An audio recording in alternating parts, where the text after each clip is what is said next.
बुझी मोमबत्ती। एक पिता अपनी 3 वर्षीय बेटी राशि से बहुत प्रेम करता था। ऑफिस से लौटते वक्त वह रोज उसके लिए तरह तरह के खिलौने और खाने पीने की चीज़ें लाता था। बेटी भी अपने पिता से बहुत लगाव रखती थी और हमेशा अपनी तोतली आवाज़ में पापा पापा कहकर पुकारा करती थी। दिन अच्छे बीत रहे थे कि अचानक एक दिन राशि को बहुत तेज बुखार हुआ। सभी घबरा गए। वे दौड़े भागे डॉक्टर के पास गए, पर वहां ले जाते राशि की मृत्यु हो गई। परिवार पे तो मानो पहाड़ ही टूट पड़ा और पिता की हालत तो मृत व्यक्ति के समान हो गई।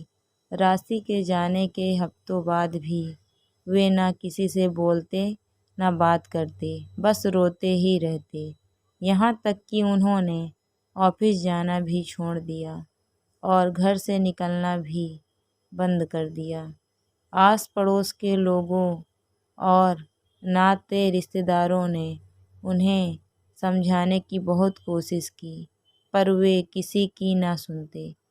उनके मुख से बस एक ही शब्द निकलता, राशि। एक दिन ऐसे ही राशि के बारे में सोचते सोचते उनकी आंख लग गई और उन्हें एक स्वप्न आया। उन्होंने देखा कि स्वर्ग में सैकड़ों बच्चियां परी बनकर घूम रही हैं। सभी सफ़ेद पोशाकें पहनी हुई हैं और हाथ में मोमबत्ती लेकर चल रही हैं। तभी उन्हें राशि भी दिखाई दी। उसे देखते ही पिता बोले, राशि मेरी प्यारी बच्ची, सभी परियों की मोमबत्तियां जल रही है, पर तुम्हारी बुझी क्यों है? तुम इसे जला क्यों नहीं लेती? राशि बोली, पापा मैं तो बार बार मोमबत्ती जलाती हूँ, पर आप इतना रोते हो कि आपके आंसुओं से मेरी मोमबत्ती बुझ जाती है। ये सुनते ही पिता की नींद टूट गई। उन्हें अपनी गलती का एहसास हो गया। वे समझ गए कि उनके इस तरह दुखी रहने से उनकी बेटी पे भी खुशी नहीं रह सकती और वह पुनः सामान्य जीवन की तरफ बढ़ने लगे। उन्हें अपनी गलती का एहसास हो गया। वे समझ गए कि उनके इस तरह दुखी रहने से उनकी बेटी भी खुश नहीं रह सकती और वह पुनः सामान्य जीवन की तरह बढ़ने लगे।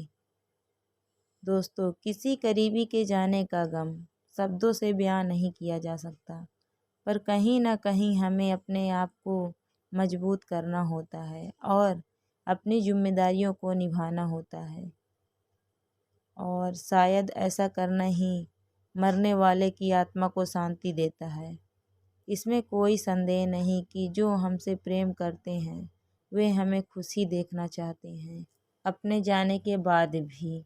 हेलो फ्रेंड्स, गुड मॉर्निंग, अस्सलाम वालेकुम, welcome back to your YouTube channel. आपका अपना चैनल शबाना की लाइफ स्टाइल में फिर से एक बार आपका स्वागत है। और आज मैं जो आपके साथ स्टोरी शेयर करी हूँ एक हार्ट टचिंग स्टोरी है।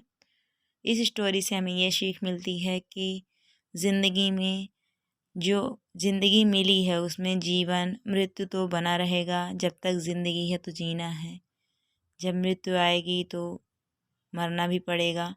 उस पर अपना जोर नहीं चलता है। तो हमें ज़्यादा उन चीज़ों पर दुखी नहीं रहना है, क्योंकि अगर हम किसी के मर जाने के बाद, इस दुनिया से चले जाने के बाद उसके नाम से दुखी होते हैं तो उन्हें खुद तकलीफ़ होती है हमें रोता देख।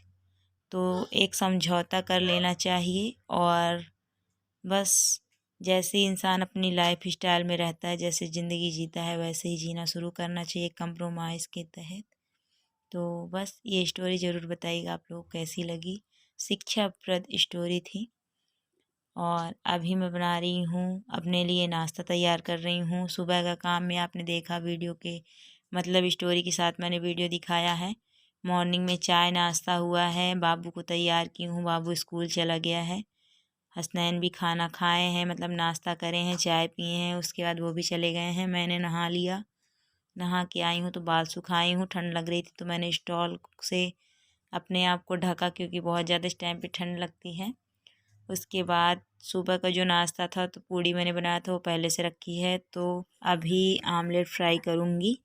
और हसनैन सुबह ही खा के चले गए हैं। वो सब्जी बगल में भाई हैं उनसे मांग लिए थे। और अदनान भी सब्जी टिफ़िन में भी ले गया, अचार भी दी थी। और रह गई थी मैं। मेरे को मिला था सुबह सुबह नाश्ता, पास्ता दिए थे, लेकिन पास्ता सुबह खाई थी। अभी नहाने के बाद मुझे खाना है कुछ खाना। तो आप ब्लॉग में बने रहिए। चलिए मैं खा लेती हूँ कुछ बना के।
नाश्ता हो गया है तैयार और मैं इसको खा लेती हूँ सारे काम से फ्री होके। ये मॉर्निंग का भी नाश्ता हो रहा है मेरा। चलिए फिर खाने के बाद। और अभी मैं नाश्ता कर रही हूँ क्योंकि हसनैन सुबह ही नाश्ता करके चले गए हैं और ये खाना नहीं है, नाश्ता ही है। मेरा लेट हो गया है, बहुत लेट नहीं हुआ है, अभी 11:30 बज रहे होंगे और 11 बजे मैं नाश्ता कर रही हूँ नहा के होके फ्री। क्योंकि कभी कभी मेरा मूड ऐसा रहता है कि मैं नहाने के बाद नाश्ता करूँ, तो जब मैं नहा लेती हूँ तभी करती हूँ, मूड पर है। कभी कभी बिना नहाए भी कर लेती हूँ। तो आज नहा के मैंने नाश्ता किया है और अभी धूप लेने बाहर आ गई थी क्योंकि ठंड लग रही थी। तो नाश्ता करने के बाद मैंने थोड़ा धूप का भी मज़ा लेना चाहिए। तो बस चलिए धूप लेते लेते आपको कुछ चीज़ें दिखाऊंगी। देखिए मेरे रूम के जस्ट सामने ये सरसों का प्लांट लगा हुआ है और बहुत ही खूबसूरत लगता है। और इधर एक साइड टमाटर भी बहुत सारा लगा हुआ है। एक बात और, टमाटर लगा ज़रूर है लेकिन हम लोग इसका यूज़ नहीं करते हैं क्योंकि हमारे जो रूम के ऑनर हैं उनका लगा हुआ है, तो बिना उनके परमिशन के हम लोग एक टमाटर भी नहीं छूते हैं। टमाटर नहीं, कोई भी चीज़ हम लोग नहीं छूते हैं। लगाने के लिए वो बहुत सारा पेड़ पौधा लगाते हैं। और सामने पे लगा है ये देखिए बैर का पेड़। और फिर से मैं वही सारी चीज़ दिखा रही हूँ, तो ज़रूर आप बताइएगा कैसा लगा सामने का, जो मेरे रूम के सामने का लोकेशन है। तो आज का छोटा सा ब्लॉग, अब मिलूँगी नेक्स्ट ब्लॉग में। तब तक के लिए बाय बाय, टेक केयर, दुआओं में याद रखिएगा, बाय।